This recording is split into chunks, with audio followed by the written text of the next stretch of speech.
Good afternoon, everyone. I'm here to update you on the case of Miranda Corsetti, the missing juvenile. The missing juvenile went missing on February the 24th. I am going to outline the timeline for you, but I want to remind you that this is an ongoing investigation. So as law enforcement continue the investigation, things could change at any moment. So here's the timeline how it first started. So yesterday afternoon, we had a witness that came in that said she wanted to provide us information on the missing juvenile from Gulfport. Based on the tips and investigation by the detective, we believe that 16-year-old Miranda Corsetti was contacted by 35-year-old Stephen Gress on social media, on a social media app. And I'm going to stop there for one moment and just want to remind all the parents out there, please, please, I'm begging you, please, make sure you know what your kids are doing on social media. And to the kids also, if someone is contacting you and are not a family member, please let your parents know.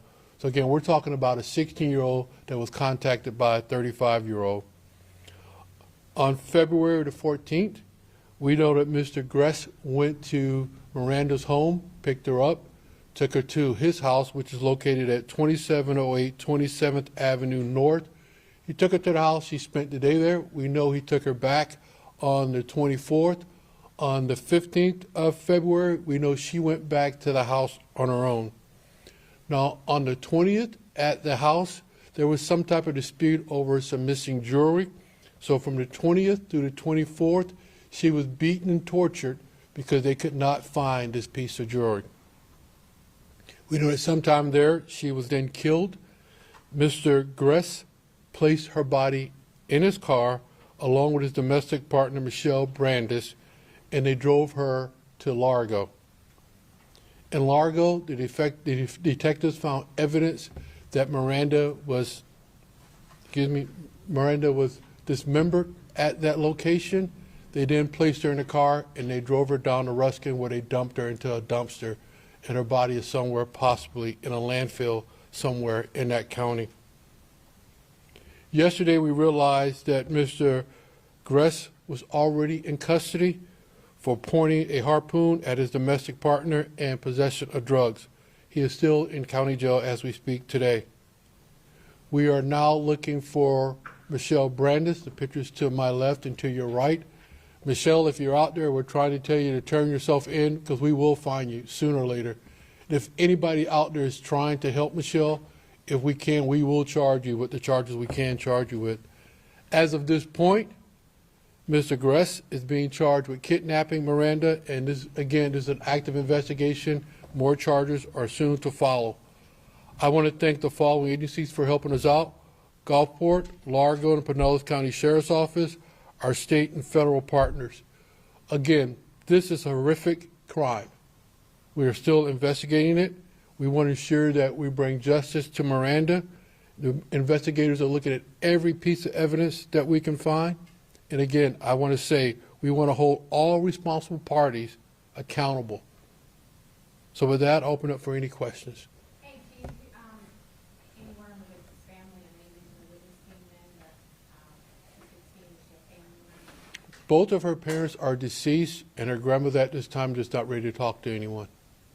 Can you talk a little bit about the discrepancy between her leaving on the 14th and then being reported missing on the 24th? That's a 10-day time window. Do you know who reported her missing and why that might not have been caught earlier? Sure, I'll ask the Chief. Hi there, I'm Commander Mary Farron. I'm currently the Acting Chief of Police for Gulfport. We are very familiar with Miranda. We know that she is a frequent runaway, and she has a history of mental health issues as well as drug abuse. The grandmother is her primary caregiver at this time, and she said that she normally comes home, so she doesn't report her missing every time she leaves. She just didn't come back in a timely manner this time. Was it her grandmother that reported her missing then? It was. And any affiliation with local schools noticing that she was absent for 10 days? No, Miranda is actually homeschooled.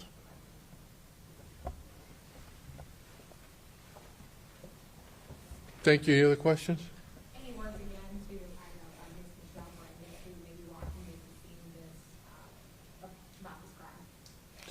We do want to talk to her because, again, she was present when they moved Miranda around, and we want to talk to her. And again, either she can come in and talk to us, or we will find her. So again, like you're saying, Michelle, if you're listening, or your friends, find your way to the police department and to her friends that think they're helping her. If we can make charges, we will make charges. How do we know Michelle was there? We have witnesses that says she was there. We have witnesses that said that they saw her along with the defendant, with the body being placed in the car. Chief, this home in Largo, what's the connection? Obviously, they left this home in Gulfport that was Mr. Bresci's residence to go to this home in Largo. Who lives there? What were they doing there? That is Michelle's mother's home. We know that her body may be in a landfill. Are you guys going to go through with supplying her body? We're going to do everything possible to bring Miranda home. Again, we know the body was placed into a dumpster, but we got to try to figure out which landfill did that dumpster go to. Chief, can you talk about what lured Miranda to this couple and to this home? Were they offering her something to come live with them? What was the nature of that relationship? So the social media page they were on was a dating app. So we're assuming that they must have met on a date. She went there on the 14th. And then again, like I said, she came back around on the 15th. Do you plan to file any additional charges against either of them related to sexual contact with a minor? We're going to put every possible charge on everyone that was involved in this. And that's why, again, the defendant's already in jail on another charge. And again, I would reiterate to Michelle, come in. Anything else? So I want to turn it over to our Major Halstead. She's going to talk to you about a 17-year-old that we have missing here in St. Petersburg. Major Michelle? Major Halstead. Thank you. Good afternoon, everyone. Major Shannon Halstead with the department just over 24 years. I appreciate your time. I understand the difficulty in transitioning to that from that conversation right into another one, but we've had an important update in this case that we want to share with everyone. We've been investigating a missing runaway since March 1st. His name is Alistair Nasir. He was last seen in the 6500 block of the Bayou Grand Boulevard Northeast. The update that I want to share with you is that when we originally posted him on our social media page, we didn't have any reason to believe that he would be missing and endangered. As you know, we often have between 12 and 15 runaways at any given time. Last night at 2 a.m., we received additional information sharing with us that the family found a note that he had written prior to leaving the residence. So the content of the note has obviously caused us alarm, and that's why we have listed him as missing and endangered today.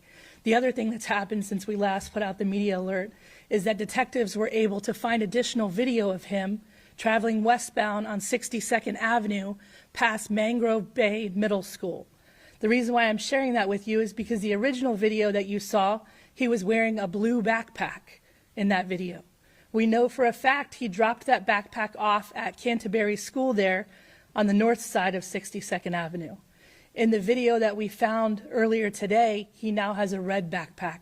So I just wish that as you're sharing the information, the latest update that we have is that same clothing description, same bicycle white cruiser description, but that he may have a red backpack. We, as far as resources that we've used to locate him, neighborhood canvases to include several different residents in Placido Bayou, where we followed a trail of technical data, reference a cell phone, obviously have examined computer. The family has been awesome in collaborating with us in reference to even working with a PI to try to get information out, both digital flyers, hard copy flyers. The other thing today, once we found that updated photo, is we have drones. Many of you probably realize there's a wooded area just south of the Canterbury campus. So, our concern is he in that wooded area somewhere? So we've been working on that this morning, too. I'd be happy to answer any questions that you guys have. What was in the note that was concerning to you guys? That he had an intent to harm himself. In the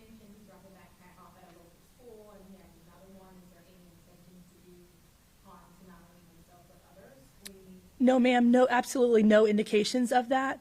The backpack that he dropped off was dropped there strategically for a certain person, and we've talked with her and all of his friends. We've also talked with personnel at the school he attends, as well as doing, as part of the neighborhood canvas, we had a specific residence in Placido Bayou, and then talked with everyone in the surrounding houses to see if there's other teenagers that live close by. As you know, sometimes the digital evidence will give you an address, but it's not an exact location. So there's been a lot of neighborhood canvassing throughout that neighborhood, Ring doorbells, surveillance systems to see if we can find a better location. Is there anything that you would say to Alistair about the people who are missing him and wanting him to come home? Sure, absolutely. I appreciate that question. The family is obviously very concerned. He has, I believe there are 3 brothers in the family, and the middle brother actually came back from out of town to help with the search of this. So I think that speaks, the family is concerned. This is not something that this kid normally does, and it's important that we have everyone's help in trying to locate him. Do you think other people could be involved in maybe hiding him or keeping him away from home? We did the initial interview of the friends and a girlfriend, and then went back and did secondary interviews just to make sure that they realized the resources that were being deployed and that everyone's level of concern was continuing to heighten, and to make sure that wasn't the case. So we don't believe that's the case. Thank you, everyone. I'll